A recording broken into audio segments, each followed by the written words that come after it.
الله أكبر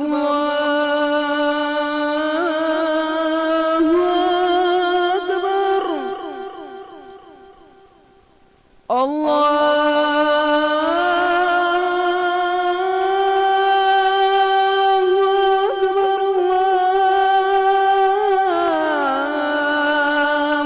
أكبر أشهد أن لا إله إلا الله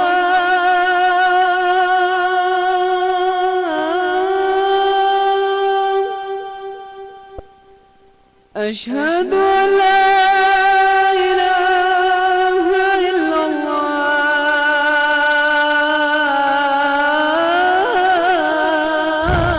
بسم الله الرحمن الرحيم.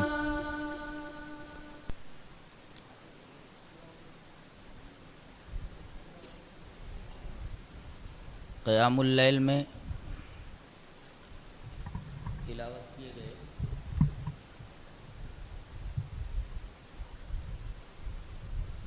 23ویں پارے کے مطالب کا خلاصہ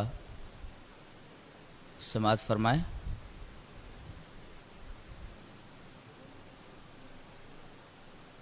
سورہ یاسین چل رہی ہے۔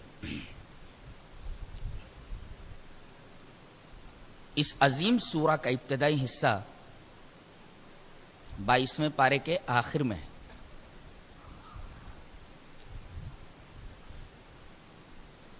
یہ سورہ اس طرح شروع ہوتی ہے: یاسین والقرآن الحکیم انک لمن المرسلین علی صراط مستقیم تنزیل العزیز الرحیم۔ قرآن حکیم کی قسم، اے محمد صلی اللہ علیہ وسلم آپ رسول ہیں۔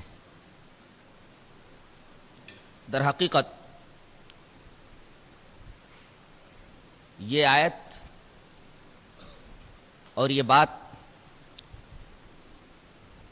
کفار مکہ کے ایک انکار کے جواب میں ہے۔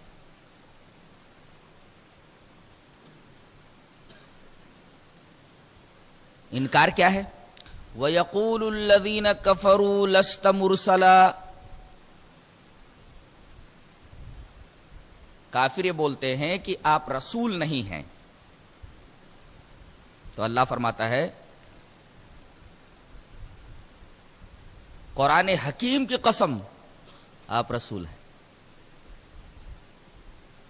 پورا قرآن کھول کر دیکھ ڈالیے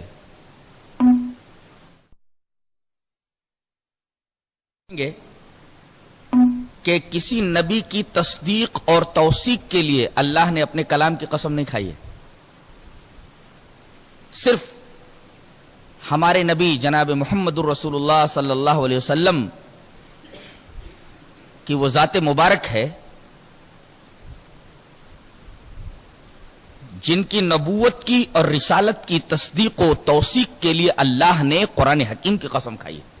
بقیہ کسی نبی کی رسالت اور نبوت کی تصدیق و توثیق کے لیے اللہ نے اپنے کلام کی، قرآن کی قسم نہیں کھائی ہے۔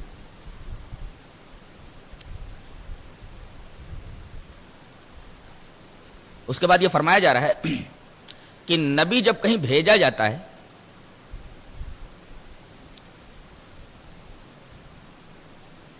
تو وہ جب لوگوں کو جہنم کے عذاب سے ڈراتا ہے، انذار کرتا ہے، لِتُنذِرَ قَوْمًا مَّا أُنذِرَ آبَاؤُهُمْ فَهُمْ غَافِلُونَ، تو انذار کو بعض لوگ قبول کر لیتے ہیں اور بعض لوگ اس انذار کو، اس ڈراوے کو قبول نہیں کرتے۔ اس طرح انذار کے تعلق سے، قبول کرنے کے تعلق سے اور نہ قبول کرنے کے تعلق سے دو گروہ ہو جاتے ہیں۔ ایک گروہ جو انذار کو قبول کر لیتا ہے، اس کی کچھ صفتیں بیان کی گئیں۔ اتبع ذکر، یہ ذکر کی اتباع کرتے ہیں۔ وخشی الرحمن بالغیب، اور اللہ کو دیکھے بغیر اس کا خوف اپنے دل میں رکھتے ہیں۔ ایک بات تو یہ. دوسرے انا نحن نحیی الموتى ونکتب ما قدموا وآثارهم، ہم انسان کے اعمال کو بھی لکھ رہے ہیں اور انسان کے اعمال کے اثرات کو بھی لکھ رہے ہیں. اللہ اکبر. ما قدموا سے انسان کے اعمال کا ذکر کیا گیا ہے اور وہ آثارہم سے انسان کے اعمال کے اثرات کا ذکر کیا گیا ہے. یعنی جہاں ہم انسان کے اعمال کا ذکر یا اس کی کتابت لکھوا دیتے ہیں، اس کی کتابت کروا دیتے ہیں، اسی طرح ان کے اعمال کے اثرات کو بھی ہم لکھ لیتے ہیں.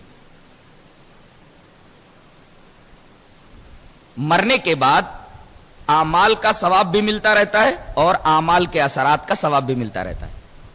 اعمال لکھ لیے جاتے ہیں وہ تو آپ کو معلوم ہی ہے. اعمال کے اثرات کیا ہوتے ہیں؟ مثلا کوئی اچھی کتاب چھوڑ گیا، کوئی سرائے بنا کر چلا گیا جس کو صدقہ جاریہ کہتے، تو اس کے ان اعمال کے اثرات کا ثواب برابر مرنے کے بعد اس کو پہنچتا رہے گا. یہ ہے اعمال اور ان کے اثرات. جو لوگ انذار کو قبول نہیں کرتے ان کے بارے میں فرمایا گیا کہ انا جعلنا فی اعناقہم اغلالا فہی الی الاذقان فہم مقمحون ثم جعلنا من بین ایدیہم ومن خلفہم صدا فاغشیناہم فہم لا یبصرون.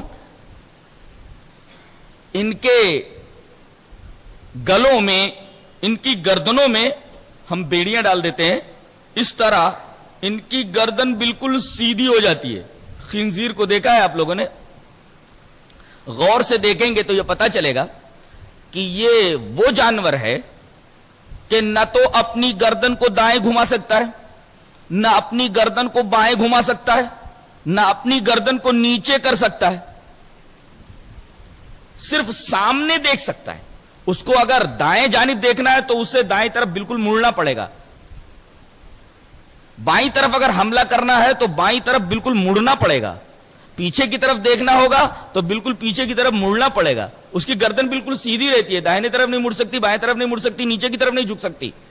تو ایسے ہی ہم ان لوگوں کو جو انذار کو قبول نہیں کرتے، ایسے لوگوں کی گردنوں میں ہم بیڑیاں ڈال دیتے ہیں کہ خنزیر کی گردن کی طرح ان کی گردن بالکل سیدھی رہتی ہے، نہ دائیں دیکھ سکتے، نہ بائیں، اور نہ پیچھے اور نہ نیچے. نیچے نہیں دیکھ سکتے اس کا مطلب کیا ہے؟ اپنے وجود کو نہیں دیکھ سکتے. کم سے کم اپنے وجود کو دیکھتے اور غور کرتے تو اللہ تبارک تعالیٰ کی معرفت حاصل ہوتی. دائیں بائیں طرف دیکھتے تو کائنات کے آثار سے ان کو ہدایت ملتی. اس کے علاوہ آگے اور پیچھے کا معاملہ رہا. دائیں بائیں تو گردن نہیں گھما سکتے، نیچے دیکھ نہیں سکتے. رہا آگے کا معاملہ اور پیچھے کا، بتایا گیا وَجَعَلْنَا مِن بَيْنِ أَيْدِيهِمْ سَدًّا وَمِنْ خَلْفِهِمْ سَدًّا. ہم نے ان کے آگے پیچھے ایک دیوار کھڑی کر دی ہے، آگے بھی نہیں دیکھ سکتے، پیچھے بھی نہیں دیکھ سکتے. ایسی دیوار ہم کب کھڑی کرتے ہیں؟ جب ان کے بارے میں حق پورا ہو چکا ہوتا ہے، بات ان کے بارے میں پوری ہو چکی ہوتی ہے، اور یہ معلوم ہو جاتا ہے کہ اب یہ لوگ ایمان لانے والے نہیں ہیں. لقد حق القول علیہم، ان کے اوپر بات پوری ہو جاتی ہے، تو اب یہ کسی بھی طریقے سے ہدایت نہیں حاصل کر سکتے.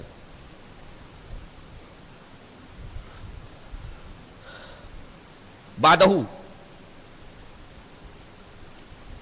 اصحاب یاسین کا تذکرہ ہو رہا ہے کہ ایک بستی کی طرف پہلے 2 رسولوں کو بھیجا گیا. مفسرین کہتے ہیں کہ اس بستی کا نام انطاکیہ تھا، لیکن قرآن حکیم نے بستی کا ذکر نہیں کیا ہے اور نہ تو 2 رسولوں کے نام بتائے. بس یہ فرمایا وَاضْرِبْ لَهُمْ مَثَلًا أَصْحَابَ الْقَرْيَةِ، آپ ان سے گاؤں والوں کا واقعہ بیان کر دیجئے. گاؤں والوں کا واقعہ کیا ہے؟ وہ اللہ کے نافرمان تھے، ان کی ہدایت کے لیے ہم نے پہلے 2 رسولوں کو بھیجا. اذ ارسلنا الیہم اثنین، 2 رسولوں کو ہم نے بھیجا، ان دونوں کا انہوں نے انکار کر دیا. فعززنا بثالث، ہم نے ایک تیسرا رسول بھی بھیجا ان کی تائید کے لیے. اس طرح 3 رسول اس بستی میں پہنچ گئے تو انہوں نے 3 باتیں کہیں ان رسولوں سے. پہلی بات کیا تھی؟ ان لوگوں نے کہا کہ ہمارے اوپر وہی اترتی ہے اور ہم رسول ہیں اور ہم بالکل سچی بات پیش کر رہے ہیں. تو انہوں نے 3 باتیں اس کے جواب میں کہیں. کیا کہا؟ قالوا ما انتم الا بشر مثلنا، تم تو ہماری طرح انسان ہو، تم رسول کیسے ہو سکتے ہو؟ لہذا تم رسول نہیں ہو سکتے. وما انزل الرحمن من شيء، رحمان نے تمہارے اوپر کچھ نازل نہیں کیا، جھوٹ بولتے ہو کہ ہمارے اوپر سے وہی اترتی ہے. ان انتم الا تکذبون، تم کہتے ہو کہ ہم صداقت پیش کر رہے، جھوٹ بول رہے ہو تم. ان 3 باتوں کے جواب میں انہوں نے 2 باتیں کہیں. قالوا ربنا يعلم انا الیکم لمرسلون، ہمارا رب جانتا ہے کہ ہم اس کے بھیجے ہوئے رسول ہیں. اور دوسری بات وما علینا الا البلاغ المبین، ہمارے اوپر جو ذمہ داری تھی وہ ہم نے پوری کر دی. پیغام پہنچانا ہمارے بعثت کا مقصد تھا، ہم نے وہ مقصد پورا کر دیا. اب ماننا یا نہ ماننا یہ تمہارے اختیار میں. ان کی موجودگی میں کچھ دنوں کے بعد کچھ پریشانیاں اس بستی کے اوپر آئیں. تو اس پریشانی کا ذمہ دار، ان آفتوں کا ذمہ دار ان بستی والوں نے ان 3 رسولوں کو ٹھہرایا اور کہا قالوا انا تطیرنا بکم، تمہاری وجہ سے یہ سب نحوستیں پیدا ہو رہی ہیں. بجائے غصے میں آنے کے انہوں نے بڑی نرمی سے اس کا جواب دیا قالوا طائرکم معکم، یہ ہماری نحوست کی وجہ سے پریشانیاں تمہارے اوپر نہیں آ رہی ہیں، بلکہ یہ تمہاری بدعمالیوں کی وجہ سے، تمہارے شرک اور کفر کی وجہ سے ایسا ہو رہا ہے. پھر آگے ایک شخص کا تذکرہ ہو رہا ہے. پتہ یہ چلتا ہے کہ ہر بستی کے اندر کوئی نہ کوئی روح ایسی رہتی ہے جو ہدایت کو قبول کرنے کے لیے آگے بڑھتی ہے. پوری بستی میں صرف ایک آدمی ایسا موجود تھا جس کی سمجھ میں بات آ گئی اور اس نے ایمان قبول کر لیا.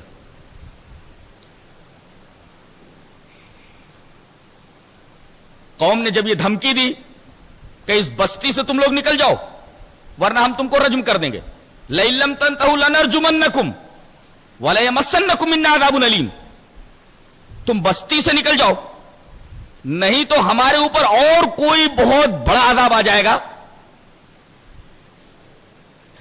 بہتر ہے کہ تم بستی سے نکل جاؤ. وہ آدمی جس نے ایمان قبول کر لیا تھا گاؤں کے بالکل آخر میں رہتا تھا. اللہ نے فرمایا وَجَاءَ رَجُلٌ مِّنْ أَقْصَى الْمَدِينَةِ يَسْعَىٰ قَالَ يَا قَوْمِ اتَّبِعُوا الْمُرْسَلِينَ اتَّبِعُوا مَن لَّا يَسْأَلُكُمْ أَجْرًا وَهُمْ مُهْتَدُونَ. دوڑا آیا گاؤں کے کنارے سے کہ وہ رسولوں کو گاؤں سے نکالا جا رہا ہے اور رجم کرنے کی دھمکی دی جا رہی ہے. قوم کے سامنے کھڑا ہو گیا پوری جرات مندی کے ساتھ، پوری ڈیرنگ کے ساتھ. ایمان انسان کے اندر کتنی جرات پیدا کر دیتا ہے اس کا اندازہ اس واقعے سے لگایا جا سکتا ہے. پوری قوم کے سامنے تنہا ایک نو مسلم مرد مومن کھڑا ہو جاتا ہے، کہتا ہے قوم تمہیں کیا ہو گیا ہے؟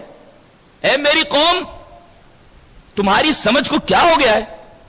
اتبعوا المرسلین، قال یا قوم اتبعوا المرسلین، اے میری قوم مرسلین کا کہنا مان لو. یہ لوگ صحیح بول رہے ہیں، سچ بول رہے ہیں اور یہ سچے رسول ہیں. اور ان کی صداقت کے اوپر 2 دلیلیں پیش کرتا ہے.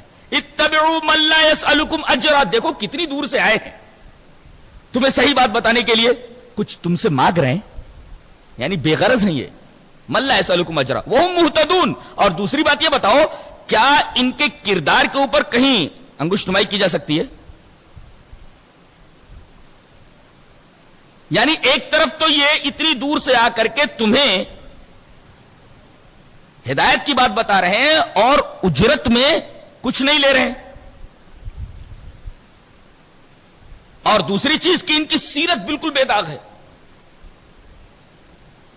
ایک ہی جملے کے اندر اس نو مسلم نے ان رسولوں کی صداقت، ان کی نبوت اور رسالت کی تصدیق کے سارے دلائل سمیٹ کر رکھ دیے. کہ جو بے غرض ہو اور جس کی سیرت بے داغ ہو وہ رسول ہوتا ہے اور اس کی بات مان لینی چاہیے. پھر اس کی تقریر آگے بڑھتی ہے, بولتا ہے یہ رسول کیا کہہ رہے ہیں, یہی نا کہ بت پرستی چھوڑ دو اور صرف ایک اللہ کی بندگی کرو, ایک اللہ کی عبادت کرو. کون سی بری بات کہہ رہے ہیں یہ, کون سی غلط بات کہہ رہے ہیں یہ, مجھے بتاؤ. وَمَا لِيَ لَا أَعْبُدُ الَّذِي فَطَرَنِي وَإِلَيْهِ تُرْجَعُونَ أَتَّخِذُ مِن دُونِهِ آلِهَةً إِن يُرِدْنِي الرَّحْمَنُ بِضُرٍّ لَّا تُغْنِ عَنِّي شَفَاعَتُهُمْ شَيْئًا وَلَا يُنقِذُونَ إِنِّي إِذًا لَّفِي ضَلَالٍ مُّبِينٍ إِنِّي إِذًا لَّفِي ضَلَالٍ مُّبِينٍ إِنِّي آمَنتُ بِرَبِّكُمْ فَاسْمَعُونِ قِيلَ ادْخُلِ الْجَنَّةَ قَالَ يَا لَيْتَ قَوْمِي يَعْلَمُونَ بِمَا غَفَرَ لِي رَبِّي وَجَعَلَنِي مِنَ الْمُكْرَمِينَ. یہ اس کی تقریر ہے. کہا کہ میری قوم ذرا یہ بتاؤ کہ معقول بات کون سی ہے, یہ کہ جس نے پیدا کیا جو خالق ہے اس کی پوجا کی جائے یا جو خالق نہیں ہے ان کی پوجا کی جائے. بتاؤ یہ جن کی تم پوجا کر رہے ہو یہ تمہارے خالق ہیں, یہ تم کو پیدا کرنے والے ہیں, ظاہر ہے کہ نہیں. پھر جو تمہارا حقیقی خالق ہے اس کی پوجا, یہ معقول بات ہے نا. اور ایک بات اور سن لو کہ جس نے تم کو پیدا کیا ہے تمہارے اس شرک اور کفر کی وجہ سے تمہیں کسی عذاب میں مبتلا کر دے تو تم جن کی پوجا کر رہے ہو یہ اپنے زور اپنے بل پر کیا تمہیں اس عذاب سے چھٹکارا دلا سکتے ہیں؟ قطعاً نہیں. میں تو اس کو تسلیم نہیں کرتا. اگر میں یہ بات مانوں تو میں کھلی ہوئی گمراہی میں ہوں. انی اذا لفی ضلال مبین. یہ نہیں کہہ رہا ہے کہ تم سب گمراہ ہو. دیکھو دعوت کا طریقہ کیا ہے. یہ نہیں کہہ رہا کہ تم گمراہ ہو, بلکہ یہ کہہ رہا ہے کہ اگر میں یہ بات تسلیم کروں تو میں گمراہ ہو جاؤں. دیکھو بات کرنے کا طریقہ دیکھیے کیسا ہے. اس میں ایک دائی کے لیے بہت ہی بہترین نکتہ پوشیدہ ہے. نو مسلم تقریر کرتے ہوئے یہ نہیں کہہ رہا ہے کہ اگر تم ایسا کرو گے تو تم گمراہ ہوگے. وہ یہ کہہ رہا ہے اگر میں ایسا کروں تو میں کھلی ہوئی گمراہی میں ہوں گا. یہ ہے دعوت کا طریقہ. سامنے والے کو بغیر اشتعال دلائے ہوئے اپنی بات پیش کر دی جائے. اگر میں ایسا کروں تو میں کھلی ہوئی گمراہی میں ہوں. اور اس کے بعد اپنے ایمان کا اعلان کرتا ہے. انی آمنت بربکم فاسمعون. کان کھول کر سن لو, تم لوگ ایمان نہیں لا رہے نا, میں تو ایمان لے آیا ہوں. انی آمنت بربکم. اور ایک بڑی پیاری بات کہہ رہا ہے, میں اپنے رب پر ایمان نہیں لایا, ایسا نہیں بول رہا ہے. حالانکہ اسے کیا کہنا چاہیے, میں اپنے خالق کے اوپر ایمان لے آیا. یہ کہہ رہا ہے انی آمنت بربکم, میں تم لوگوں کے رب کے اوپر ایمان لایا ہوں. یہ میرا ہی رب نہیں جس کے اوپر میں ایمان لایا, وہ تمہارا رب بھی ہے, وہ تمہارا بھی رب ہے, اس کے علاوہ کوئی تمہارا رب نہیں ہے. فاسمعون, تو میری بات سنو. اتنا سننا تھا کہ قوم مشتعل ہو کر کے اس کے اوپر پل پڑی اور اتنا مارا کہ وہ وہی مر گیا.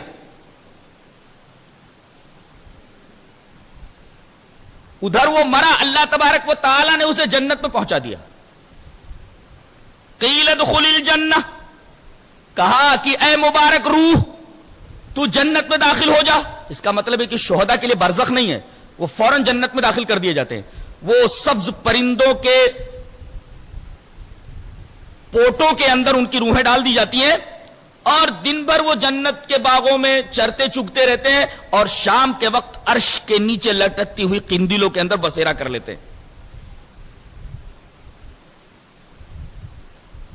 وہاں پہنچ کر کے جنت میں کہنے لگا, قال یا لیت قومی یعلمون, کاش میری قوم جان لیتی, بما غفر لی ربی وجعلنی من المکرمین, کہ اللہ نے میرے گناہوں کو کس طرح بخش دیا اور میرا کتنا اکرام کیا ہے, میری کتنی عزت فرمائی ہے اللہ نے. کاش میری قوم کو یہ معلوم ہوتا. پتہ یہ چلا کہ قوم چاہے مسلم ہو چاہے غیر مسلم ہو, اسے سیدھا راستہ برابر بتاتے رہیے, اس کے سامنے حق کا پیغام پیش کرتے رہیے. وہ تمہیں برا بھلا کہیں, وہ تمہیں ماریں, یہاں تک کہ اگر وہ تمہارے قتل کے بھی در پہ ہو جائیں تب بھی ان کی خیر خواہی نہ چھوڑو, ان کو برابر ہدایت کی راہ بتلاتے رہو. دیکھو اس مرد مومن کا خیال کی مرنے کے بعد جنت میں بھی یہ تمنا کر رہا ہے کہ کاش میری قوم کو معلوم ہو جاتا کہ اللہ نے میرے ایمان لانے کی وجہ سے کس طرح میرا اعزاز و اکرام کیا ہے. تو مومن کو اپنوں کے لیے بھی اور غیروں کے لیے بھی ہمیشہ نفع بخش رہنا چاہیے, فائدہ پہنچاتے رہنا چاہیے. یہاں تک کہ اگر وہ تمہیں مارے, گالیاں دیں, تمہارے قتل کے در پہ ہو جائیں, تب بھی ان کی خیر خواہی مت چھوڑو. اصحاب یاسین کے واقعے سے یہ بات بالکل روز روشن کی طرح واضح ہے. اب چونکہ بات یہ چل رہی تھی, واقعہ یہ بیان کیا جا رہا تھا کہ ایک شخص کو اس کی قوم نے ایمان لانے کی وجہ سے مار ڈالا, وہ جنت پہ پہنچ گیا. تو کیا مرنے کے بعد زندگی ہے؟ اللہ تبارک و تعالیٰ پھر مرنے کے بعد زندگی ہے. باس بعد الموت کے اوپر دو مشاہداتی دلیل دی جا رہی ہیں, دو مشاہداتی دلیلیں پیش کی جا رہی ہیں. پہلی دلیل وَآیَةٌ لَهُمُ الْأَرْضُ الْمَيْتَةُ وَأَحْيَيْنَاهَا, مردہ زمین کو دیکھو کہ ہم اس کو کس طرح زندہ کرتے ہیں. یہ ایک نشانی ہے ہماری, یعنی انسان کو یہ توجہ دلائی گئی ہے کہ ذرا یہ بتاؤ کہ کبھی تم کسی ہرے بھرے میدان سے گزرے ہو؟ کہاں گزرے؟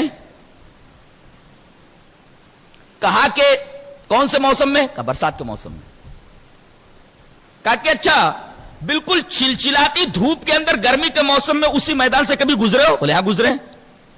اس وقت اس میدان کا کیا حال تھا؟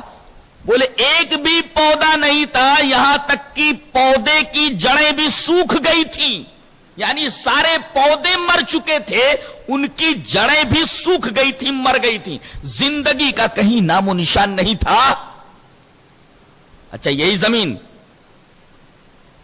جس کے پودے مر گئے تھے, ان کی جڑیں سوکھ گئی تھیں, برسات کے موسم میں تم اسی میدان سے گزرے ہو تو تم نے کیا دیکھا؟ یہ دیکھا کہ پورا میدان پودوں سے, ہرے بھرے پودوں سے بھرا ہوا ہے.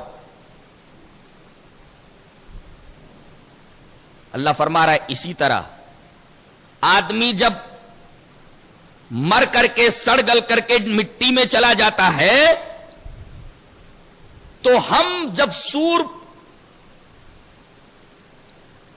حضرت اسرافیل سے پھنکوائیں گے تو وہ سور بمنزلے بارش کے ہوگا, زمین سے اسی طرح مردے نکل پڑیں گے جیسے کہ بارش کے موسم میں چٹیل میدان کے اندر لا تعداد پودے نکل آتے ہیں, اور تعداد اتنی ہوتی ہے پودوں کی تم گن نہیں سکتے. اسی طریقے سے سور پھونکے جانے کے بعد جب زمین سے مردے نکلنے لگیں گے تو ان کی کثرت اتنی ہوگی کہ تم ان کو گن نہیں پاؤ گے. اللہ تبارک و تعالی نے باس بعد الموت پر ایک مشاہداتی دلیل پیش کی. اس کے بعد یہ فرمایا سبحان الذی خلق الارض خلق الازواج کلھا, پاک ہے وہ ذات جس نے ہر چیز کے جوڑے بنائے ہیں. آج سائنس اس بات کو مانتی ہے کہ کائنات میں کوئی شے ایسی نہیں ہے جس کا جوڑا نہ ہو. یہاں تک کہ نباتات کے اندر بھی, پودوں میں بھی جوڑے ہوتے, درختوں میں بھی جوڑے ہوتے. آج سے 1400 سال پہلے قرآن کے اندر یہ تھیری موجود ہے. سبحان الذی خلق الازواج کلھا, پاک ہے وہ ذات جس نے ہر چیز کو جوڑا جوڑا بنایا ہے. گورے کے مقابلے میں کالا, کالے کے مقابلے میں گورا, لمبے کے مقابلے میں ناٹا, خوبصورت کے مقابلے میں بدصورت. ہر چیز کا جوڑا ہے. مرد کے مقابلے میں عورت. اور ایک بات اور یاد رکھو کہ کوئی چیز اپنے جوڑے سے ملے بغیر اپنا مقصد پورا نہیں کر پاتی. مثلا مرد اگر عورت سے نہ ملے تو انسان کی نسل نہیں چلتی. گویا مقصد اس وقت پورا ہوگا جب چیز اپنے جوڑے سے ملے. جب ہر چیز کا ایک جوڑا ہے یہ بھی مانتے ہو اور یہ بھی تسلیم کرتے ہو کہ کوئی چیز اپنے جوڑے سے ملے بغیر اپنا مقصد پورا نہیں کر سکتی، تو دنیا ہے اس کا ایک جوڑا ہونا چاہیے، وہ آخرت ہے، اور دنیا جب تک آخرت سے نہ ملے تب تک اس کا مقصد پورا نہیں ہوتا۔ لہذا مانو کہ دنیا کے بعد ایک دوسرا عالم ہے جو مرنے کے بعد تمہارے سامنے آئے گا، اسی کو آخرت کہتے ہیں۔ کتنی شاندار دلیل دی گئی ہے۔ اللہ تبارک و تعالیٰ نے قانون تزویج سے باس بعد الموت کے اوپر استدلال فرمایا ہے۔ رہا آواگمن کا، تناسخ کا اور پنرجنم کا معاملہ، تو یہ عقل کے بالکل خلاف ہے۔ ری انکارنیشن کا جو کانسیپٹ ہے وہ بالکل اللاجیکل ہے، غیر منطقی، اس لیے کہ کانسیپٹ یہ ہے ری انکارنیشن کا کہ ایک انسان دنیا کے اندر اچھے اعمال کرتا ہے تو مرنے کے بعد اسی دنیا کے اندر اسے اچھے زون میں منتقل کر دیا جاتا ہے، اور اگر کوئی آدمی برے اعمال کرتا ہے تو اسے کتا بنا دیا جاتا ہے، بلی کے زون میں رکھ دیا جاتا ہے سزا بھگتنے کے لیے، کیڑا بنا دیا جاتا ہے، کوئی اور جانور بنا دیا جاتا ہے۔ سوال یہ ہے کہ ایک شخص نے برے اعمال کیے، مرنے کے بعد اسے کتا بنا دیا گیا، کسی جانور کی زون میں اس کو منتقل کر دیا گیا۔ اب یہاں پر ایک سوال اٹھتا ہے کہ غلط اور صحیح، خیر اور شر، ان کی تمیز یہ انسان کا خاصہ ہے۔ جانوروں کے اندر یہ صلاحیت ہی نہیں ہے کہ یہ جان سکے کہ خیر کیا ہے، شر کیا ہے، غلط کیا اور صحیح کیا ہے۔ مفید اور مضر کی تقسیم تو ہے، لیکن غلط اور صحیح کی تقسیم ان کے یہاں نہیں ہے۔ تو جب یہ انسان کا خاصہ ہے کہ غلط کیا صحیح کیا ہے، جانوروں کا یہ خاصہ نہیں ہے کہ یہ جان سکے کہ خیر کیا شر کیا ہے، تو وہ کیسے جانیں گے کہ یہ خیر ہے یہ شر ہے؟ صلاحیت ہی نہیں نہ جاننے کی، تو وہ خیر کیسے کریں گے؟ پھر اگلے زون کے اندر وہ اچھے کالم میں ڈھالے جائیں، کالم میں منتقل کیے جائیں۔ جب اسے معلوم ہی نہیں نیک اعمال کیا ہے اور برے اعمال کیا ہے، تو وہ اچھے برے اعمال جانے بغیر کیسے نیک اعمال کرے گا؟ لہذا یہ ری انکارنیشن کا جو کانسیپٹ ہے بالکل غیر منطقی، اللاجیکل۔ دوسرا سوال یہاں یہ ہوتا ہے کہ اکثر لوگ تو گنہگار ہیں، یہ تو آدمی مانتا ہے اور عقل بھی تسلیم کرتی ہے کہ اچھے لوگ بہت کم ہوتے، برے لوگ بہت زیادہ ہوتے، تو برے لوگ جب مر رہے ہیں تو وہ کیڑے مکوڑے بنا دیے جا رہے ہیں، تو انسان کی جو آبادی ہے، پاپولیشن ہے، وہ گھٹنی چاہیے۔ ہم دیکھ رہے ہیں کہ بالکل اس کا الٹا ہو رہا ہے، انسانوں کی جو آبادی ہے وہ بڑھتی جا رہی ہے۔ لہذا مشاہدہ یہ بتا رہا ہے کہ ری انکارنیشن کا جو کانسیپٹ ہے وہ بالکل صحیح نہیں ہے، مشاہداتی طور پر بھی۔ اور تیسرے یہ کہ اس طرح تو نہ تو کسی کتے کو روٹی ڈالی جا سکتی ہے، نہ کسی گائے کے سامنے کھانا رکھا جا سکتا ہے، اس لیے کہ ان کو تو سزا دی جا رہی ہے، اس سے پہلے انسان تھے، اور جب اللہ انہیں سزا دے رہا ہے تو ہم کیوں ان کے بارے میں اچھا سوچیں، ان کو کھانا دیں، ان کی خیر خواہی کریں، ان کا خیال رکھیں، ان کی نگہداشت کریں۔ تو جس بھی زاویے سے دیکھیے، تناسخ، آواگمن اور پنرجنم کا عقیدہ بالکل بے بنیاد ٹھہرتا ہے۔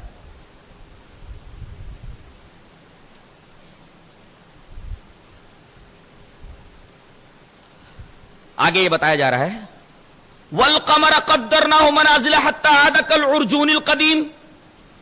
بعض لوگ چاند کی پوجا کرتے ہیں، چاند کی پرستش کرتے ہیں، در حقیقت یہ تمہارے لیے مسخر کر دیا گیا ہے، ہم نے اس کے لیے منزلیں مقرر کی ہیں۔ عام طور پر 29 یا 30 دن کے اندر یہ زمین کا چکر پورا کر لیتا ہے، لیکن چونکہ ایک دن وہ مستور رہتا ہے اماوسیا کے دن، تو عموماً کل 28 منزلیں اس کی ہوتی ہیں، عموماً جنرلی عام طور پر 28 منزلیں اس کی ہوتی ہیں، ایک دن اماوسیا کے دن مستور رہنے کی وجہ سے۔ اللہ نے فرمایا یہ چاند بڑھتا رہتا ہے فل مون ہو جاتا ہے، پھر گھٹتا رہتا ہے حتی عاد کالعرجون القدیم، یہاں تک کہ کھجور کی پرانی شاخ کی طرح ہو جاتا ہے اور اس کی کمر بالکل ٹیڑھی ہو جاتی ہے۔ بتاؤ، جو گھٹتا ہو بڑھتا ہو اور آخر میں جس کی کمر ٹیڑھی ہو جاتی ہو، اس کوزا پشت کی، اس ٹیڑھے کمر والے کی عبادت عقلاً تسلیم کی جا سکتی ہے؟ جو گھٹے بڑھے اور آخر میں اس کی کمر ٹیڑھی ہو جائے، اس ٹیڑھی کمر والے کی عبادت کی جا سکتی ہے؟ اس کا گھٹنا بڑھنا، آخر میں ٹیڑھی کمر والا ہو جانا، اس بات کی کھلی ہوئی دلیل ہے کہ یہ معبود نہیں ہو سکتا، اس کے اوپر کوئی حکمراں ہے جس کو گھٹا رہا ہے، بڑھا رہا ہے اور اس کی کمر ٹیڑھی کر دے رہا ہے۔ یہ سورج بھی پرستش کے لائق نہیں ہے، کیوں؟ والشمس تجری لمستقر لها ذلك التقدیر العزیز العلیم۔ یہ سورج بھی اپنے مستقر کی طرف جا رہا ہے۔ مستقر کے دو مطالب ہوتے ہیں، ایک مستقر زمانی اور ایک ہوتا ہے مستقر مکانی۔ مستقر مکانی کا مطلب یہ ہے کہ اپنے آربٹ کے اندر گھوم رہا ہے، باہر نہیں جا پا رہا ہے اپنے آربٹ سے، یہ ہے مستقر مکانی۔ اگر اپنے آربٹ سے نکل جائے تو کائنات کا نظام درہم برہم ہو جائے۔ اس کا اپنے آربٹ ہی میں رہنا، مستقر میں رہنا، اس بات کی دلیل ہے کہ کوئی اسے ٹھہرائے ہوئے ہے، وہ معبود نہیں ہو سکتا، اس کے اوپر کسی کو حکمرانی ہے۔ اور مستقر زمانی کا مطلب جیسے انسان کے اوپر سے جب وقت گزرتا ہے، ایسے ہی سورج کے اوپر بھی وقت گزر رہا ہے۔ جیسے ایک وقت میں انسان مر جاتا ہے، ایسے ہی سورج کے اوپر بھی وقت گزر رہا ہے، ایک دن وہ بھی بے نور ہو جائے گا۔ یہ ہے مستقر زمانی۔ غور کیجئے، سائنسدانوں نے یہ بتایا ہے کہ تقریباً 250 کلومیٹر فی سیکنڈ اپنے محور پر گردش کر رہا ہے، پورے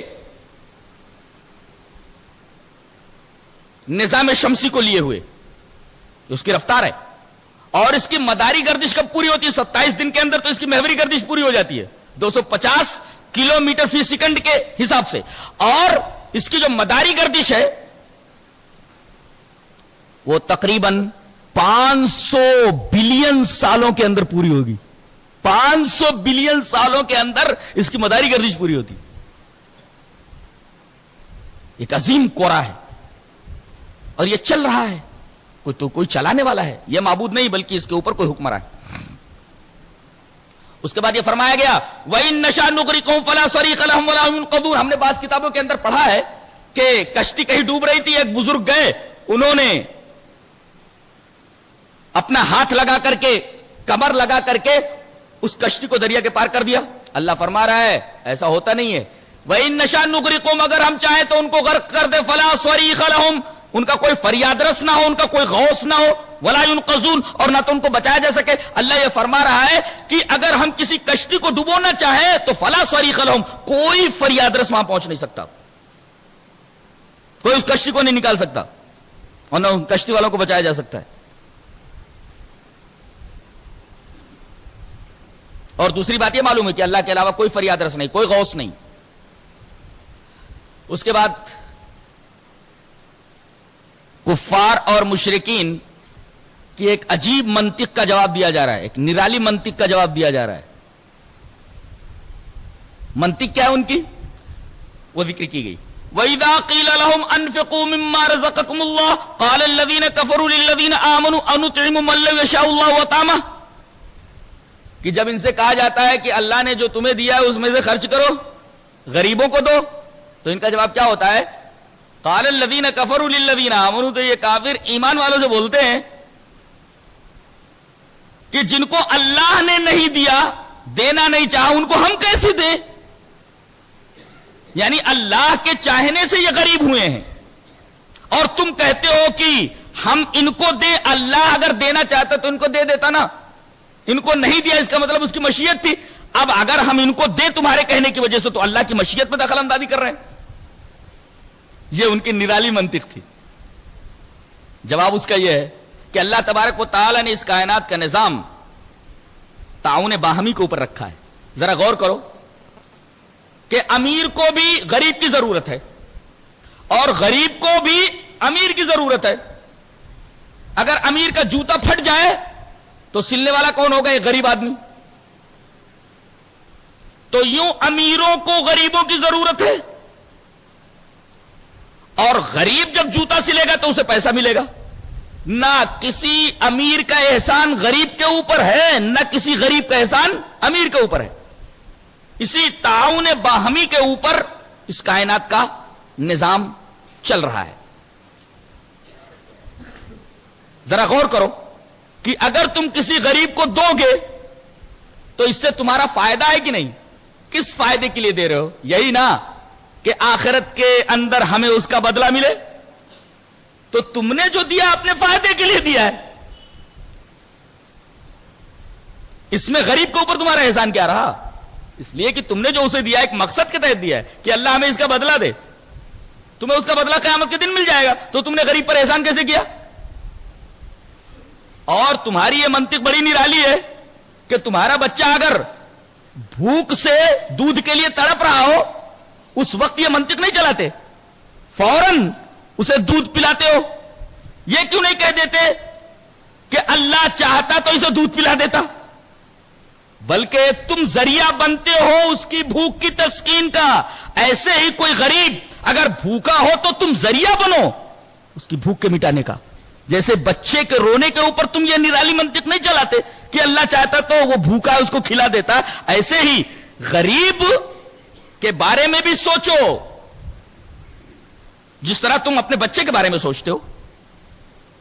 اس کے بعد یہ فرمایا گیا کہ وَنُفِخَ فَإِذَا نُفِخَ فِي الصُّورِ فَإِذَا هُم مِّنَ الْأَجْدَاثِ إِلَىٰ رَبِّهِمْ يَنْسِلُونَ قَالُوا يَا وَيْلَنَا مَنْ بَعَثَنَا مِن مَّرْقَدِنَا هَٰذَا مَا وَعَدَ الرَّحْمَٰنُ وَصَدَقَ الْمُرْسَلُونَ. کہتے جب اللہ تبارک و تعالیٰ کے حکم سے سور میں پھونک مار دیا جائے گا، اسرافیل سور پھونک دیں گے تو تمام مردے اپنی اپنی قبروں سے اٹھ کر کے بھاگنے لگیں گے. ینسلون، بھاگنے لگیں گے. اور جیسے ہی اپنی قبر سے اٹھیں گے کہیں گے قالوا یا ویلنا من بعثنا من مرقدنا، ہائے ہم کو ہماری خوابگاہ سے کس نے جگایا. یہاں ایک سوال پیدا ہوتا ہے کہ انہوں نے قبر کو مرقد کہا ہے. مرقد مانے سونے کی جگہ، یعنی ہم سوئے ہوئے تھے ہم کو جگہ دیا گیا. اس سے پتا چلتا ہے کہ قبر کے اندر عذاب نہیں ہوتا. اگر عذاب ہوتا تو یہ اس کو سونے کی جگہ نہ کہتے. یہ سوال ہے. لہذا قبر کے اندر عذاب نہیں ہوتا. جو لوگ عذاب قبر کے منکر ہیں وہ بہت سارے دلائل پیش کرتے ہیں. ان دلائل میں سے ایک دلیل یہ بھی ہے کہ دیکھو سور پھونکے جانے کے بعد جب مردے اپنی قبر سے اٹھیں گے تو ان کی زبان پر ایک جملہ ہوگا، یا ویلنا من بعثنا من مرقدنا، ہائے ہم کو ہماری خوابگاہوں سے کس نے جگایا.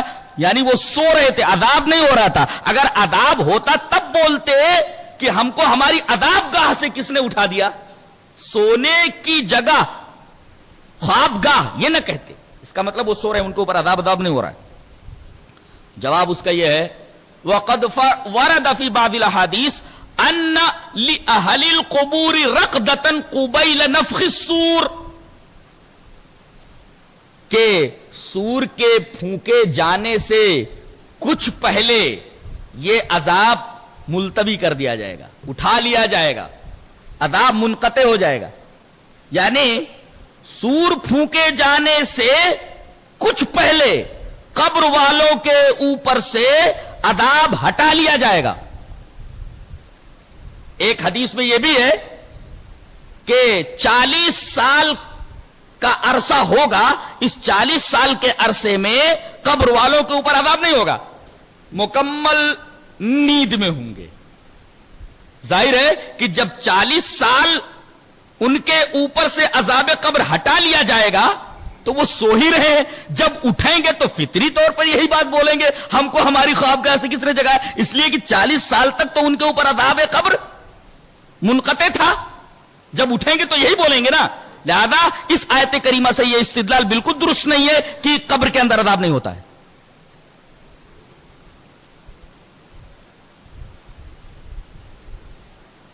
اس کے بعد کہا جا رہا ہے کہ بعض بدبخت ایسے ہوں گے جو اللہ کی قسم کھا کر اللہ کے سامنے بولیں گے کہ ہم شرک والے نہیں تھے. قالوا واللہ ربنا ما کننا مشرکین، اتنے بوکھلا جائیں گے، اتنے گھبرا جائیں گے کہ اللہ کے سامنے اسی کی قسم کھا کر کے بولیں گے کہ دنیا میں ہم شرک نہیں کرتے تھے. واللہ ربنا ما کننا مشرکین، خدا کی قسم اے ہمارے رب ہم دنیا میں شرک کرنے والے نہیں تھے. تب اللہ فرمائے گا ان کی زبانوں کے اوپر مہر لگا دو، آج ان کے ہاتھ اور پیر ہم کلام ہوں گے. اليوم نختم على افواههم وتكلمنا ايديهم وتشهد ارجلهم بما كانوا يكسبون. آج ان کے ہاتھ، ان کے پیر، ان کی جلدیں ہم سے گفتگو کریں گی. ان کی زبان پر مہر لگا دی جائے. یہ مہر کیوں لگوائی جائے گی؟ اس لیے کہ اللہ کے سامنے اللہ کی قسم کھا کر کے وہ لوگ کہیں گے کہ ہم شرک کرنے والے نہیں تھے. واللہ ربنا ما كنا مشرکین، اللہ کی قسم ہم مشرک نہیں تھے. اور پھر ہاتھ پیر گواہی دے دیں گے کہ یہ غلط بول رہا تھا، اس کی زبان غلط بول رہی تھی.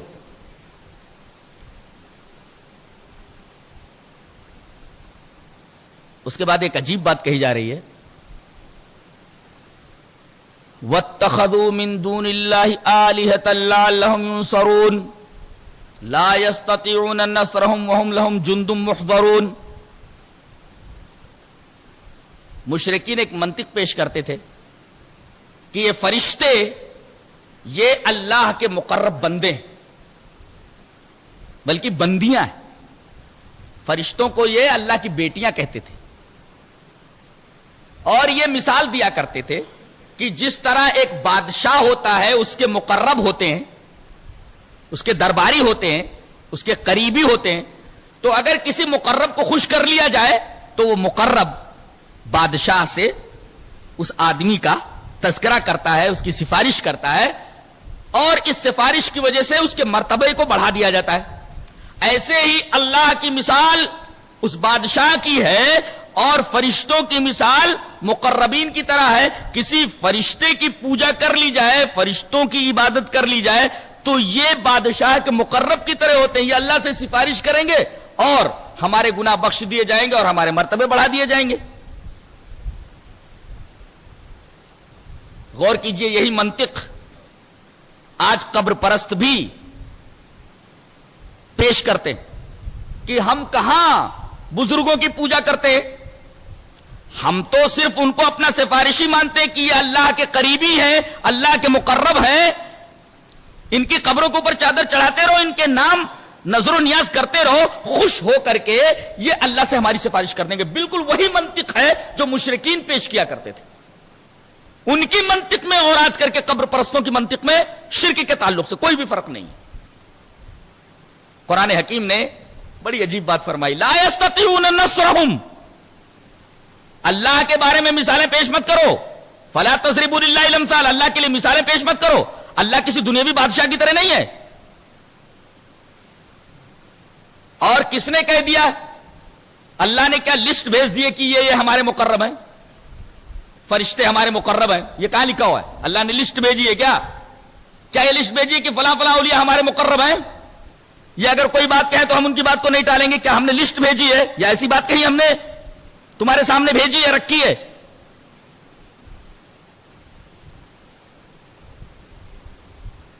لا يستطيعون نصرهم، یہ ان کی مدد نہیں کر سکتے. وهم لهم جند محضرون. یہ ٹکڑا تو بڑا عجیب و غریب ہے کہ جب کبھی ان بتوں کی مذمت کی جاتی ہے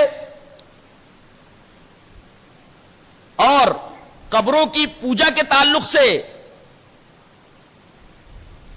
جب بات کی جاتی ہے اور اس حرکت کی مذمت کی جاتی ہے تو اپنے معبودوں کی حمایت خود ان کے پجاری کرتے ہیں.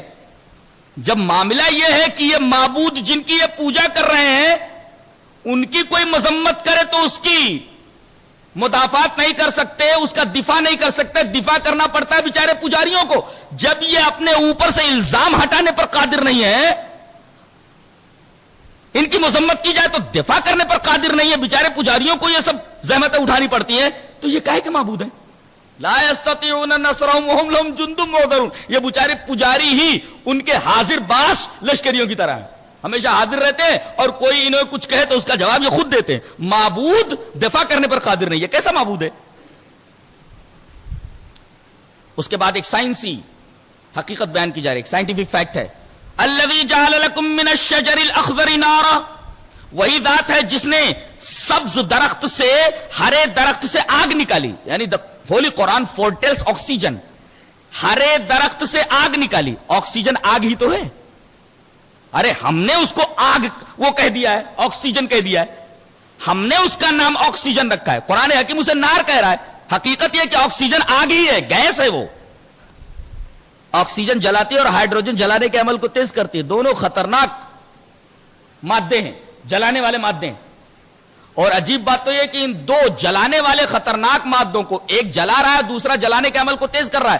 دونوں کو ایک خاص تناسب سے ملا دیتا ہے، H2O کے تناسب سے پانی بن جاتا ہے جس پر مدار حیات. کیا قدرت ہے اس کی. تو الذی جعل لکم من الشجر الاخضر نارا، وہی ذات ہے جس نے ہرے درخت سے آگ نکالی. ہرے درخت سے آگ نکالی. ہوتا یہ تھا کہ جب عرب میں کسی شخص کو کسی جنگل کے اندر آگ کی ضرورت پڑتی تو دو درخت ہوتے تھے، ایک مرخ ایک افار. ایک درخت کا نام ہوتا تھا مرخ، دوسرے کا نام افار. ایک مؤنث ہوتا تھا ایک مذکر ہوتا تھا. تو مرخ درخت سے ایک ڈالی کاٹ لی جاتی تھی اور افار درخت سے ایک ڈالی کاٹ لی جاتی تھی، اور کاٹتے وقت ان دونوں سے پانی گرتا ہوتا تھا. کاٹنے کے بعد دونوں کو رگڑنے کے بعد آگ نکلتی تھی. اللہ فرما رہا ہے کہ دیکھو ذرا کہ جب تم ان دونوں کی ڈالیوں کو کاٹتے ہو تو ان دونوں کی ڈالیوں سے پانی گرتا ہے، اور پانی آگ کے خلاف ہے، پانی آگ کی ضد ہے. دیکھو ہم پانی سے آگ نکال رہے ہیں، ضد سے ضد کو پیدا کر رہے ہیں. تب جب ہماری قدرت یہ ہے کہ ہم ضد سے ضد کو پیدا کر رہے ہیں تو دیکھو راکھ، آدمی مرنے کے بعد یا تو جلا دیا جاتا ہے راکھ ہو جاتا ہے، یا پھر مٹی کے اندر اسے دفن کر دیا جاتا ہے وہ بھی مٹی ہو جاتا ہے. مٹی بے جان، راکھ بے جان، اور اس کے مقابلے میں جاندار. جب ہم آگ سے پانی، پانی سے آگ نکال سکتے ہیں، یہاں دیکھو ہم نے پانی سے آگ نکال دیا، زد سے زد کو نکال دیا، تو بے جان مٹی سے اور بے جان راکھ سے کیا ہم زندگی کے نمود نہیں کر سکتے؟ باس بادل موت پر بڑا حسین استدلال ہے، اور ضمناً پیشین گوئی کر دی گئی کہ ہرے درختوں کے اندر آکسیجن ہوتا ہے جو انسانی زندگی کے لیے بے حد ضروری ہے. گویا کہ قرآن حکیم ہی نے آکسیجن کی فورٹیلنگ کی ہے، آکسیجن کی پیشین گوئی کی ہے. اس کے بعد یہ فرمایا جا رہا ہے وَالصَّافَّاتِ صَفًّا فَالزَّاجِرَاتِ زَجْرًا فَالتَّالِيَاتِ ذِكْرًا إِنَّ إِلَٰهَكُمْ لَوَاحِدٌ رَبُّ السَّمَاوَاتِ وَالْأَرْضِ وَمَا بَيْنَهُمَا وَرَبُّ الْمَشَارِقِ. اللہ اکبر. اللہ تبارک و تعالیٰ قسمیں کھا رہا ہے فرشتوں کی، صف در صف کھڑے ہونے والے فرشتوں کی. یہ اللہ کو قسم کھانے کی کیا ضرورت ہے؟ یہ قسم نہیں ہے جیسے کہ ہم قسم کھاتے ہیں، بلکہ اللہ تبارک و تعالیٰ جس چیز کی قسم کھاتا ہے نا وہ دلیل ہوتی ہے. دلیل یعنی وہ چیز دلیل میں پیش کی جا رہی ہے. اچھا یہ بتاؤ، آدمی جب قسم کھاتا ہے تو اس کا مقصد کیا ہوتا ہے؟ بات کی تاکید نا، بات کو موقت بنانا، بس یہی مقصد ہوتا ہے قسم کا. تو اللہ تبارک و تعالیٰ جب کسی چیز کی قسم کھاتا ہے تو وہ چیز دلیل ہوتی ہے کسی دعوے کی. ایک دعویٰ کیا جاتا ہے اور دلیل دی جاتی ہے اس چیز کی، اور اسی چیز کی اللہ تبارک و تعالیٰ قسم کھاتا ہے. اس کے بعد یہ فرمایا گیا کہ اللہ تبارک و تعالیٰ مشارق کا رب ہے. یعنی اس کا مطلب یہ ہے کہ ایک مشرق نہیں ہے بلکہ کئی مشرق ہیں. ایک ایسٹ نہیں ہے، بہت سارے ایسٹ ہیں. ایک ہی مغرب نہیں، ویسٹ نہیں ہے، ایک بہت سارے ویسٹ ہیں، بہت سارے مغارب، بہت سارے مشارق. اور یہ حقیقت ہے سائنسی اعتبار سے بھی. غور کیجئے کہ سورج آج جہاں سے نکلا ہے کل تھوڑا وہاں سے ہٹ کر کے نکلے گا. دیکھیں تیسرے دن پھر وہاں سے تھوڑی دور ہٹ کر کے نکلے گا، پھر چوتھے دن اس سے تھوڑا دور ہٹ کر کے نکلے گا. تو دیکھو ہر روز مشارق بدل رہے ہیں، اور جب ڈوبتا ہے تو تھوڑا ہٹ کر ڈوبتا ہے پہلے دن کے مقابلے میں. تو بہت سارے مشارق ہوئے، بہت سارے مغارب ہوئے. یہ جغرافیائی حقیقت قرآن حکیم نے بیان فرمائی. ایک مطلب تو اس کا یہ ہے، اور ایک مطلب اور بھی ہے کہ ہر ملک کے اعتبار سے مشارق مختلف ہوتے ہیں. مثلا ایران کا جو مغرب ہے وہ ترکی کا مشرق ہے. تو کرۂ ارض پر ہر جگہ کے مقابلے میں جو دوسری جگہ ہوتی ہے اس کی سمتیں بدل جاتی ہیں. جیسے کہ ابھی میں نے مثال دیا کہ ایران کا جو مغرب ہے وہ ترکی کا مشرق ہے، تو زمین پر کئی مشارق اور کئی مغارب ہو گئے.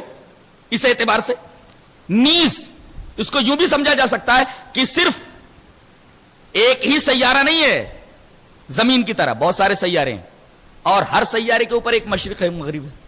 فلا اقسم برب المشارق والمغارب، ایک جگہ اللہ تبارک و تعالی نے مشارق اور مغارب کی قسم کھائی ہے۔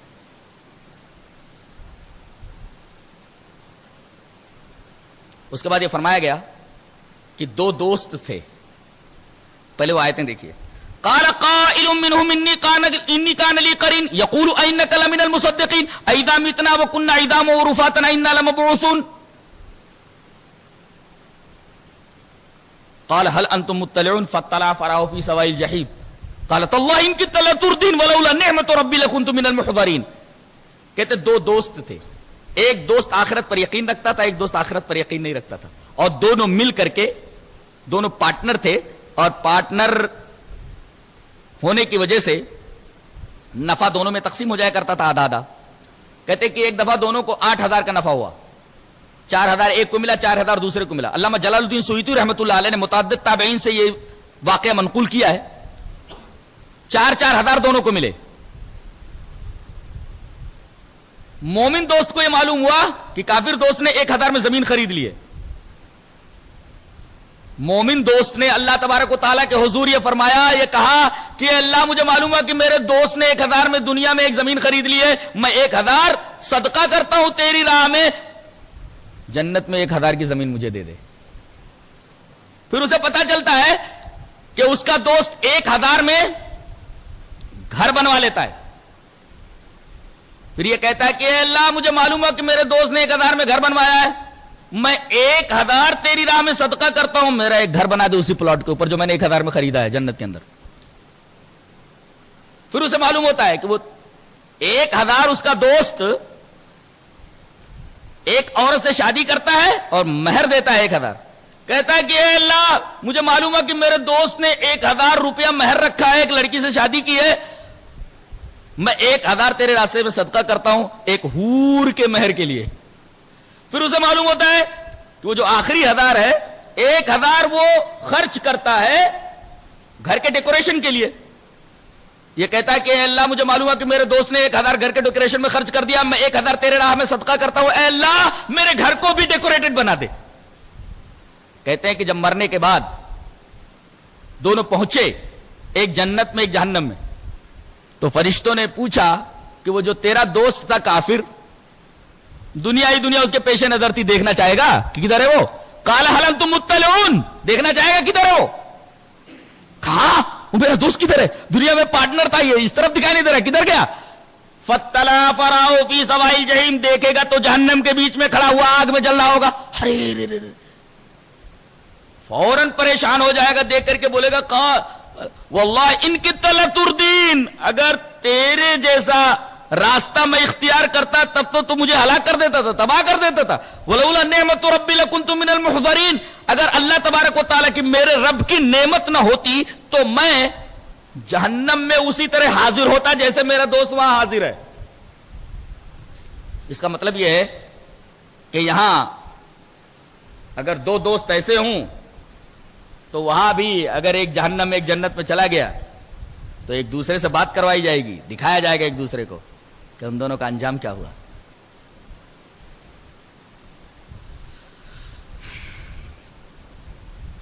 اس کے بعد فرمایا جا رہا ہے جہنم کے بیان کے بعد کہ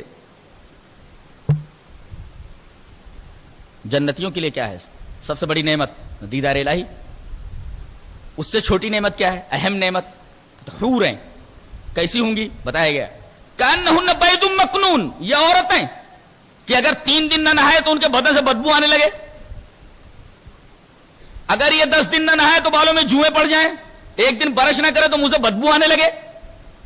تم ان عورتوں کے پیچھے اپنا ایمان اپنی زندگی تباہ کیے ہوئے ہو، آؤ ہماری جنت کے اندر۔ کیسی کیسی عورتیں معلوم ہے؟ عورتیں کیسی ہیں؟ کأنہن بیض مکنون، گویا کہ وہ شتر مرغ کے انڈے ہیں۔ شتر مرغ کا انڈا کیسا ہوتا ہے معلوم ہے؟ بہت ہی خوبصورت ہوتا ہے، زرد ہوتا ہے اور زردی مائل ہوتا ہے، بہت ہی حسین ہوتا ہے۔ تو ایک تو کہا گیا کہ ان کا رنگ کیسا ہوگا حوروں کا؟ یہ سمجھ لو جیسے شتر مرغ کے انڈے کا رنگ ہوتا ہے.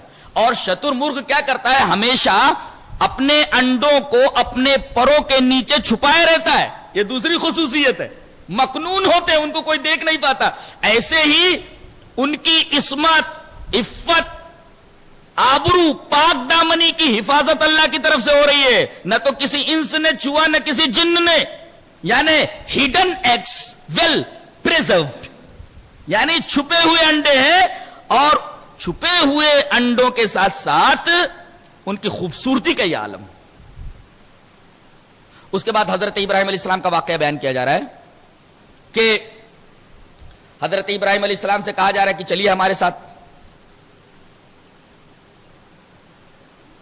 عید کے لیے. حضرت ابراہیم علیہ السلام بولتے ہیں قال انی سقیم, میں بیمار ہوں. سوال یہ پیدا ہوتا ہے کہ حضرت ابراہیم علیہ السلام نے یہ کیوں کہا میں بیمار ہوں, جبکہ بیمار نہیں تھے؟ یہ تو جھوٹ ہوا. اس کو کہتے توریہ. توریہ ہے, جھوٹ نہیں ہے. توریہ کہتے ایسے کلام کو کہ جس کا مفہوم ظاہری اعتبار سے خلاف واقع ہو لیکن باطنی اعتبار سے موافق واقع ہو. ایسا کلام جھوٹ نہیں کہا جاتا. جیسے حضرت ابو بکر رضی اللہ تعالیٰ عنہ نبی کریم صلی اللہ علیہ وسلم کے ساتھ ہجرت کر رہے ہیں. ہجرت میں آپ کے ہم سفر ہیں. راستے میں ایک آدمی ملتا ہے, کہتا ہے کہ من ہوا, میں نے آتا, یہ کون ہے؟ اگر یہ کہہ دیتے کہ یہ محمد صلی اللہ علیہ وسلم ہے تب تو اسے معلوم تھا کہ 100 سرخونٹوں کا انعام ہے ان کے اوپر. احتیاطاً حضرت ابو بکر رضی اللہ تعالیٰ عنہ نے نام نہیں بتایا کہ یہ محمد صلی اللہ علیہ وسلم ہے. کیا بول رہے ہیں؟ ہوا ہادن یہدین السبیل, یہ راہبر ہیں جو سیدھے راستے کی طرف ہدایت کرتے ہیں. دیکھو کیا جھوٹ ہے یہ ایک راہبر ہیں جو سیدھے راستے کی طرف ہدایت کرتے ہیں. دیکھو بات بھی بن گئی اور جھوٹ بھی نہیں ہوا. اسی طریقے کی بات ہے یہ. قال انی سقیم, میں بیمار ہوں, یعنی حقیقت میں بیمار نہیں ہوں بلکہ یہ تمہارا شرک و کفر دیکھ کر کے اور اللہ تبارک و تعالی سے دوری دیکھ کر کے میں اندر سے بیمار ہو گیا ہوں, میرا دل بیمار ہے. اس کے بعد یہ فرمایا گیا کہ حضرت یونس علیہ السلام بغیر بتائے ہوئے, بغیر اللہ کے حکم کے بستی کو چھوڑ کر کے نکل پڑے. کشتی میں بیٹھے, کشتی ڈاماڈول ہونے لگی. فساہم فکان من المدحضین, قرآن ڈالا گیا تو انہی کے نام قرآن نکلا. ان کو ندی میں ڈال دیا گیا, دریا میں ڈال دیا. فلتقمہ الحوت, مچھلی نے ان کو نگل لیا. اللہ فرما رہا ہے فلولا انہ کان من المسبحین للبث فی بطنہ الی یوم یبعثون. اگر یہ تسبیح بیان نہ کرتے, لا الہ الا انت سبحانک انی کنت من الظالمین نہ پڑھتے, تو قیامت تک مچھلی کے پیٹ میں رہتے. یہاں ایک سوال پیدا ہوتا ہے کہ مچھلی کے پیٹ میں گئے زندہ کیسے رہے؟ کیا سائنس اس بات کی تائید کرتی ہے کہ کوئی مچھلی کے پیٹ میں چلا جائے اور زندہ رہے؟ بالکل تائید کرتی ہے. اس لیے کہ بچہ کہاں ہوتا ہے؟ ماں کے پیٹ ہی میں تو ہوتا ہے. فرق اتنا ہے کہ حضرت یونس علیہ السلام مچھلی کے پیٹ میں چلے گئے. جانوروں کے بچے, انسانوں کے بچے بھی تو پیٹ ہی میں رہتے ہیں. اللہ تبارک و تعالی اگر جانوروں کے بچوں کو اور انسانوں کے بچوں کو پیٹ جیسی تھوڑی جگہ کے اندر اگر زندہ رکھ سکتا ہے تو حضرت یونس علیہ السلام کو مچھلی کے اتنے بڑے پیٹ کے اندر زندہ کیوں نہیں رکھ سکتا؟ یہ سزا کیوں دی گئی؟ نکتہ میں نے پڑھا اس کے بارے میں, بڑا عجیب نکتہ ہے کہ بچہ جب ماں کے پیٹ سے نکلتا ہے تو معصوم ہو جاتا ہے, معصوم رہتا ہے نا. ایسے ہی حضرت یونس علیہ السلام کو یہ سزا اس وجہ سے دی گئی کہ پہلے مچھلی کے پیٹ میں جاؤ اور پھر مچھلی تم کو اگلے گی, تو تمہاری مثال ویسے ہو گئی جیسے بچہ ماں کے پیٹ سے نکلتا ہے معصوم ہوتا ہے. ایسے ہی مچھلی کے پیٹ سے تم نکلے تو تمہارے گناہ دھل گئے. تمہاری پیدائش ہو رہی ہے دوسری, ایک طریقے کی دوسری پیدائش تھی. اس کے بعد کفار مکہ کے ایک اعتراض کا جواب دیا جا رہا ہے.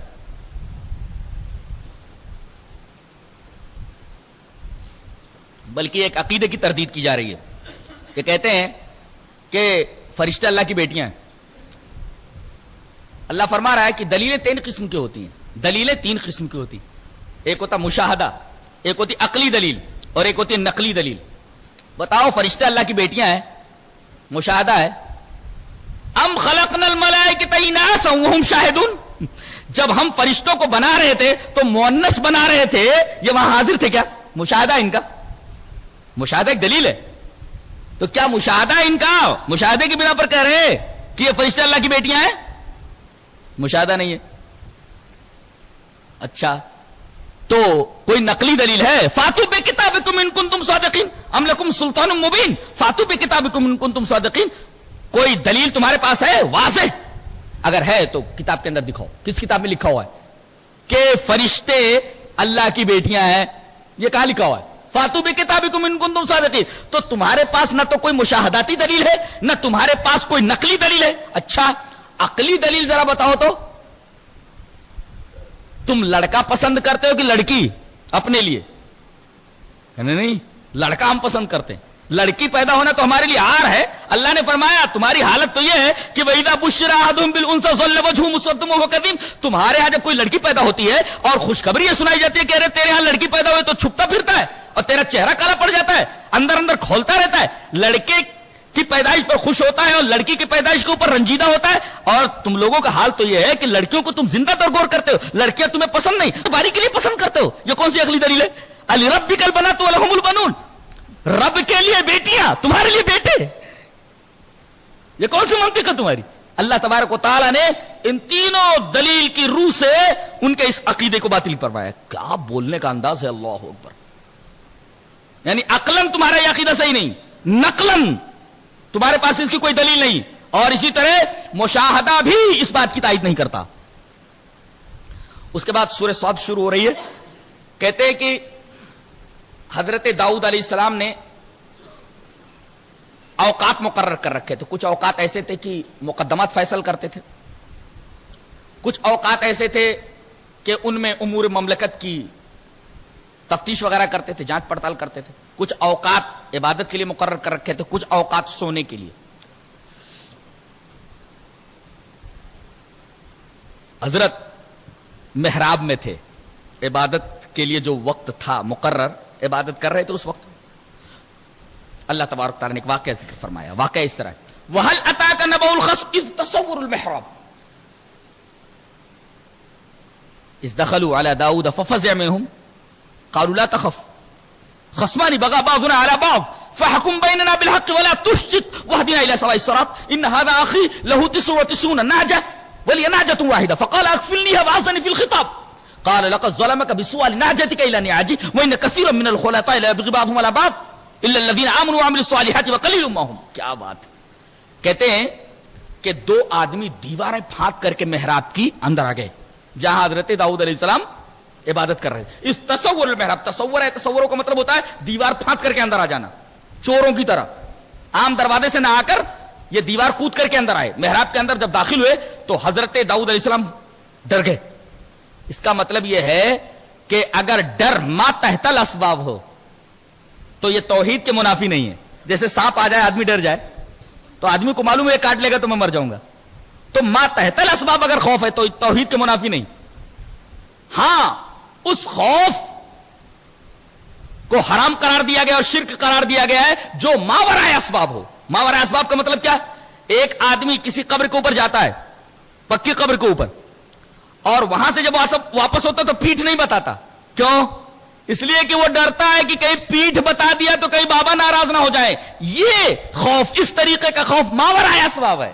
تو ما تحت الاسباب اگر خوف ہے تو وہ توحید کے منافی نہیں. ہاں ماورائے اسباب اگر خوف ہے غیر اللہ کا تو وہ توحید کے منافی ہے. یہ دو آدمی اچانک آ گئے, کہیں نقصان نہ پہنچا دے, ما تحت الاسباب خوف ہے. یہ نبوت کی بھی منافی نہیں اور توحید کی بھی منافی نہیں. نبی کے دل میں بھی اس طریقے کا خوف ہوتا ہے. قالوا لا تخف, دیکھیں ڈریے نہیں, ہم چوروں کی طرح آئے ہیں, ہمیں معلوم ہے کہ یہ وقت آپ نے عبادت کے لیے مقرر کر رکھا ہے. لیکن مسئلہ بڑا اہم تھا, اس وجہ سے ہم لوگ آپ کے پاس اسی وقت آ گئے. کہا کہ کیا بات ہے؟ کہا ان ھذا اخی لہ 99 نعجہ ولی نعجۃ واحدہ. یہ میرا بھائی ہے, اس کے پاس 99 بھیڑیں ہیں اور میرے پاس ایک بھیڑی ہے. یہ بول رہا ہے کہ اپنی بھیڑی کے بارے میں اکیلے کیوں پریشان ہوتا ہے؟ میری 99 ہے نا, چرتی ہے نا, تو خامخواہ پورا وقت ایک بھیڑ کے اوپر دے دیتا ہے. میری بھیڑیوں کے اندر اپنی اس بھیڑ کو بھی شامل کر لے. وَعَزَّنِي فِي الْخِطَابِ, اور باتیں بڑی لچھے دار کرتا ہے.